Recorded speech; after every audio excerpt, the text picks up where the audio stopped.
The poor soul sat sighing by a sycamore tree, seeing all a green willow,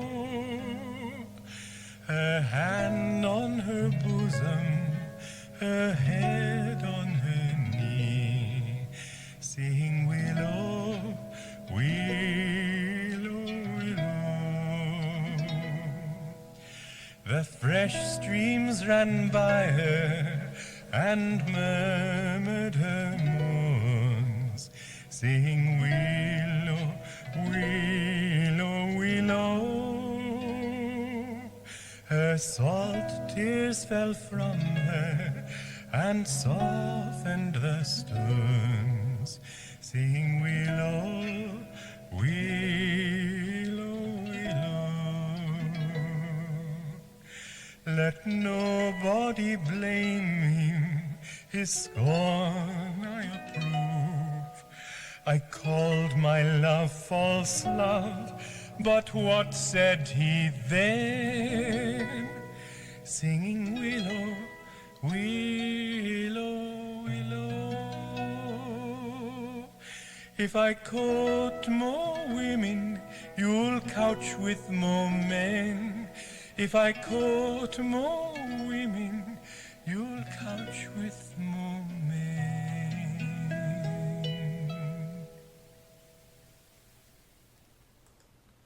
It's fun to hear a little bit about the background of this collection known as Songs of Shakespeare that Swami Kriyananda tells about in the book A Place Called Ananda, because he wrote these in the 1960s fairly early in his process of writing music. And he shares in A Place Called Ananda that he one day just was very frustrated with the comparative difficulty of writing lyrics. Melodies and music came very easily to him, but the lyrics he had to really struggle with, especially because he was so determined to be clear and to offer the most clarity he could through those words. So out of that frustration one day he said, I think I'm just going to let Shakespeare do the work and write melodies for his lyrics. And he says over the course of 3 days he wrote melodies for 18 of Shakespeare's songs that they appear in various plays. In this case, Desdemona's song comes from the tragedy Othello. And it's on the surface, it's just an interesting set of lyrics to work with in terms of what we might call a spiritual song in some way, because it deals with kind of a heavy subject. It's got just the words on their own are sort of depicting somebody in a state of heaviness, a state of depression. And so the question is, how does a song like this really work as an antidote for depression itself? Now, to go a little bit into the situation that's in the play Othello. If you're not familiar with it, I had to look it up. I haven't studied Shakespeare too much myself in the past, but in the story, the villain Iago is planning retribution against Othello, who is Desdemona's husband, by cleverly manufacturing evidence of an affair between Desdemona and another man, Cassio. And Othello becomes very infuriated by all this false information and ultimately kills Desdemona by suffocation, despite her own pleas of innocence. And then later on, when the truth comes out, he is so overcome by despair that he ends up taking his own life, hence it being truly a tragedy in the Shakespearean sense. Desdemona, the song here is one that Desdemona then sings herself. It's after Othello's been accusing her repeatedly of being unfaithful, and she's very depressed by these accusations. And she's with her maid she's preparing for getting ready to go to bed, waiting for Othello, which is actually where the scene in which he then kills her. She's having premonitions of death and then recalls that this song, called Willow, in fact, in the play, was sung by a maid of her mother's, a maid named Barbary, whose own lover turned out to be unfaithful. And so Desdemona, identifying with that own story, she sings this also kind of out of that sense of despair. And it's interesting that those last few phrases, if I court mo women, you'll couch with mo men, is a lament essentially in the original song, saying that well, my lover is right to hate me because I called his love false, and he replied only that I'd be just as false myself given the same circumstances. And it's a kind of despair where Desdemona gets to here. She's really despairing that the truth cannot be properly uncovered and understood, and that the lies have built up to the point where there's really no possibility of reconciliation. Now, this particular story, why Othello has stuck with us for so long is that a story of infidelity like this, goes back to ancient times, ancient and modern. The question is the same. We're faced with asking, how do we learn to trust someone again, especially if there have been so many rounds of false accusations going on. And it's hard enough when we don't have all those accusations, but when there are, how does reconciliation even become possible? How do you know when someone's really telling the truth again and has dedicated themselves to telling the truth in the future? Where we get stuck with that is that we can't reason our way out of this kind of doubt. It's like that saying attributed to Einstein that you can't solve problems on the same level of consciousness that created them. And what you have to do is get to a higher level of consciousness where things begin to make sense, where things become more clear. And that's what Desdemona's song, even with these what you might call depressing lyrics, with the melody that Kriyananda's added to it, is really accomplishing, getting us to that higher, more impersonal perspective rather than wallowing in the personal depression or self-involvement. The energy of the song itself is very soothing and understanding and sympathetic. It's like it's listening and consoling you, and in that lifting the heart's energy bit by bit to a higher place, at least to, say, the throat chakra, the center of self-expansion, where you can look down and then see all the circumstances from that higher point of view. And on the Mystic Harp recording that we'll hear at the end of the session today, it actually repeats the whole melody 3 times with an interlude and raises the energy each time further to bring it up to the spiritual eye, where, of course, we have, the greatest amount of clarity and understanding. But it's really that in any case, this self-expansion, getting away from the contractive concerns of the heart when it's bound like that, getting into a place of expansion, if you can start seeing things with a new clarity and a greater level of understanding. So now in the verses themselves, the first verse begins with a reflection on a heavy heart. A poor soul sat sighing by a sycamore tree, sing all a green willow, her hand on her bosom, her head on her knee, sing willow, willow, willow.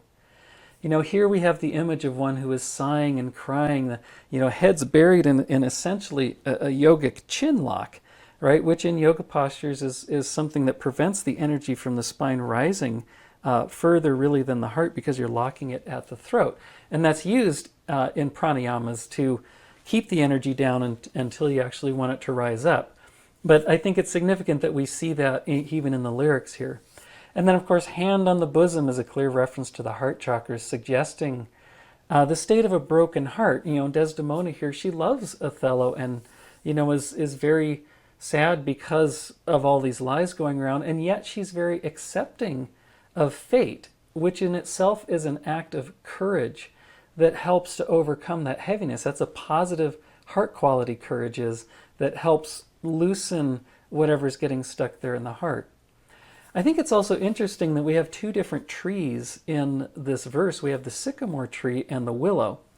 I'm not sure if they have a deep significance, but in thinking about it, the sycamore, which in Europe is what we call the sycamore maple in the United States, which is a source of sugars and therefore a source of sweetness. And we can say perhaps that leaning on a sycamore tree is taking shelter under the shade, under the canopy of sweetness, you might say, which is also a way of helping to overcome that despair.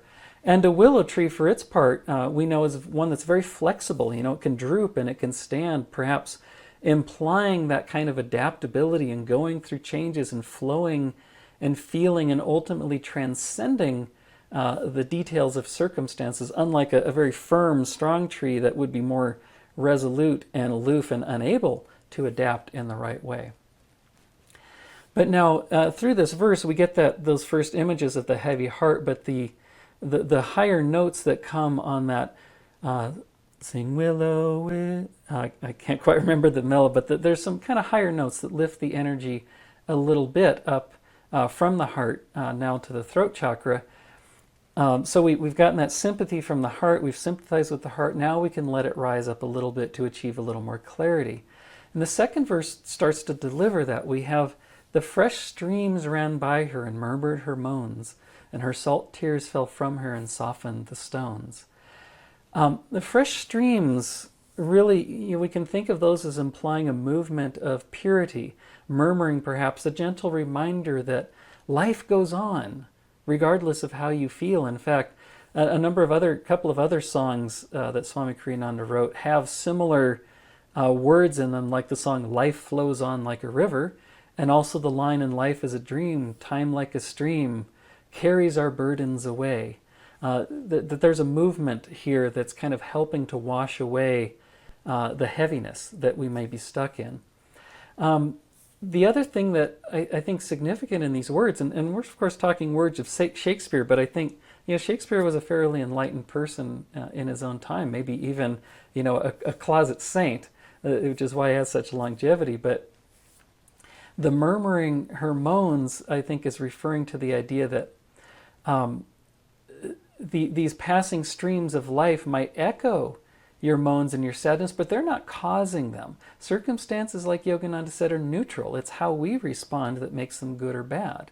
In Kriyananda's song, Joy in the Heavens, he has the line, "It's in your heart, the songs of joy resound. You'll hear but echoes in the world around." So if you can lift your energy out of that heavy heart just a little bit, then you start to see things around you and all the circumstances in a fresh way.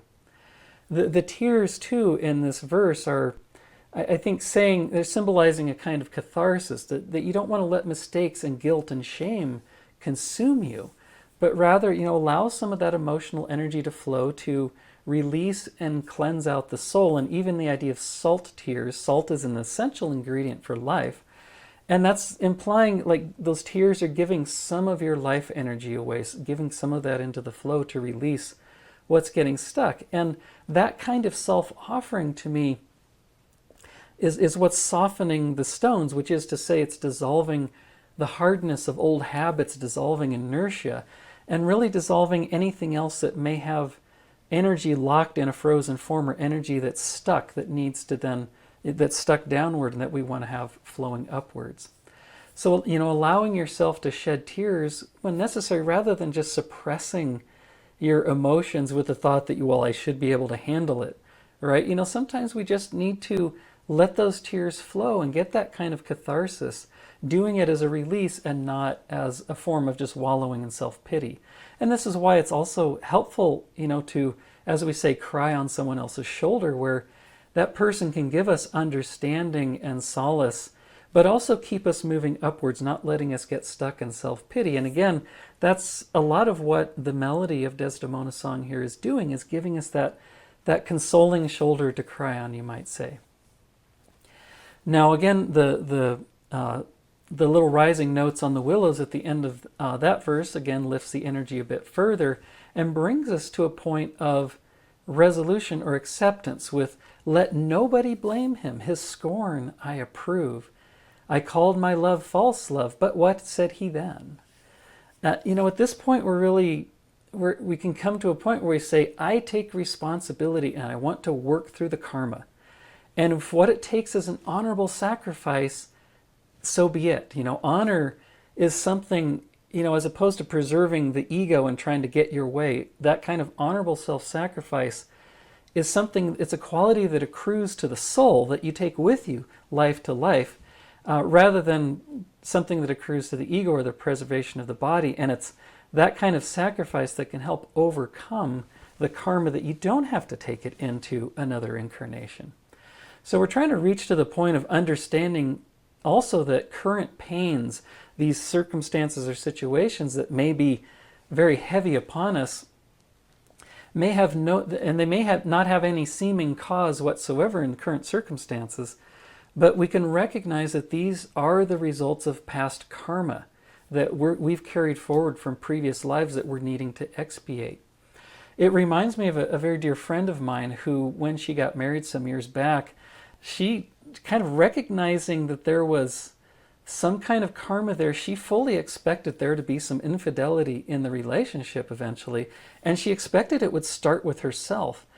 And that is an understanding that there was some past karma there. Now, as it turns out, her husband beat her to it, which was, of course, a very painful experience. But because of her acceptance of her own possible failings, I think, and working through just month by month and year by year as they have done, and being able to come back together, I think she's been really expiating that karma to the point where she can resolve in her soul to never be unfaithful again, to just really purge that karma once and for all, which is a tremendous step in spiritual growth. Now, at the end of this third verse, we have, I called my love false love, but what said he then? Sing willow, willow, willow. So those higher notes, again, different from the first two verses, clearly lift the energy finally up out of the heart into the throat chakra or higher. And that leads us to really a point of calmness, of relaxation, even up to the spiritual eye here, where we get this closing statement that's something of an odd phrase, right? It's if I court more women, you'll couch with more men. It's like, so what is that all about? I've often wondered about that phrase in this song. Well, we should be reminded that the words here are not Desdemona's words. They are words from this original song called Willow that she heard her mother's maid sing. But their placement here is really, I think, to provide an impersonal statement of the law of karma, the law of cause and effect. It's really asking, do you want to live forever bouncing back and forth with action and reaction?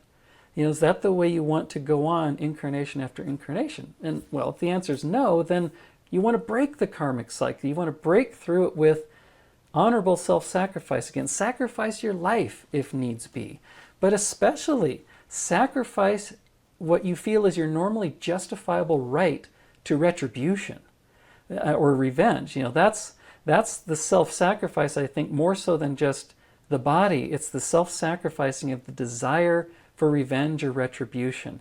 And in Desdemona's case, she even claims that she committed suicide. She's not quite dead yet when she gets, there's a little thing in there that goes on, but she claims that she's dying because of an attempted suicide rather than blaming Othello. And it's that powerful act of forgiveness that overcomes that desire for revenge or retribution, which also is related again to those qualities I mentioned earlier of reactivity and the emotions of outrage and indignation and infuriation, all these things that we feel so justified in feeling. But if we can overcome those desires, which just stir up more karma, then we can, in fact, erase that karma and find more spiritual freedom in that act of renunciation and self-sacrifice. Now, Kriyananda, as I mentioned earlier, he assigns this song to Day 4 of Secrets of Emotional Healing with the quality of depression. He says the secret of overcoming depression is not to try reasoning your way out of the slump, as we mentioned before, but to vigorously raise your level of energy from the heart to the brain, and then channeling that energy outward in creative activity or in useful service to others. Depression, it's an interesting quality because it's a kind of very deep inertia that normally we think is rooted in sadness or grief, which is the idea that outward events have somehow stolen life energy from us and we're now stuck and immobilized. But Yogananda said, he's again said that circumstances are neutral and that our response is what matters. So what then is the inward response that leads to depression? Well, I found a clue recently in a book called Goddesses for Every Woman by the Jungian psychologist Dr. Jean Shinoda Bolen, where she describes depression as an inwardly directed anger, which I thought was fascinating when we think of Sri Yukteswar's statement where he says anger springs from thwarted desires. Then we conclude that depression comes from the thwarting of desires that we hold for ourselves. And when we can't just blame others, we can't find anyone outside of ourselves to blame, then we have to, we can only blame ourselves for this. And it's that weight of the inwardly directed anger that becomes so immobilizing, where we just can't seem to get any energy moving in any direction whatsoever. And that's that state of depression. So thus Kriyananda's call to willful and vigorous action is important here, because he says, raise your energy through action of any kind and direct it upward to the brain. Stop waiting for everything around you to somehow fall into place in the right way, to have the perfect job, the perfect relationship, the perfect elected officials, whatever you want to think is wrong with the world. If you get stuck waiting for those things to somehow change in the way you think they're better, you're going to end up in a more depressed state. But really, the key, by raising energy, what we do is we change our magnetism. And it's that magnetism through the flow of energy that then attracts the right things to us, the right job, the right people, the right circumstances around us, through that action of energy and magnetism.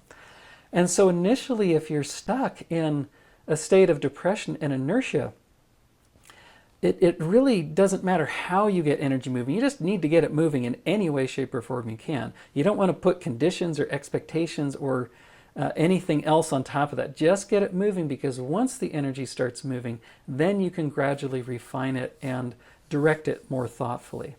And it's that raising of energy then that helps get one out of depression, out of despair, and especially if, as Kriyananda recommends, directing it in useful service to others. That pulls us out of the self-involvement that's often so intertwined with states of depression. So really, in the end, Desdemona's song here is, through the voice, others' voices, like third-party voices, you might say, through these voices of other people, it's offering a very transcendent kind of calmness, a transforming calmness that lifts us out of the personal concerns, gets us to a point of clarity and understanding with a more impersonal view, where we can really, take that one statement of Yogananda's to heart, where he says, whatever comes of itself, let it come. And we can be happy and accepting of that. So now we'll listen to the mystic harp rendition of this song, which is about 6 minutes long. It's an instrumental that has multiple phases, and you'll be able to hear the difference of the instrumentation from cycle to cycle, plus the interlude, and try to really feel, as we listen to this, of how, it starts out kind of in a more impersonal way without the harp. In fact, the second time through is more personal with the harp. There's an interlude that's really more, that has a horn in it, that's typically the higher self or the divine presence sort of feeling delight or being pleased with the inner resolution that you come to release that desire for revenge and retribution. And then the third time through the song, you can, with that has the horn in it again, it's like you can go through all of the past hurts and all of the, go through past karma with that same kind of dispassion and expansive understanding. That's what advanced yogis do, going through their past karma, in meditation, to release all of that karma, to go from the state of being a jivan mukta, who's freed from ego, to being a siddha, who is fully liberated and free. So try to feel that sense of freedom as we enjoy this last track.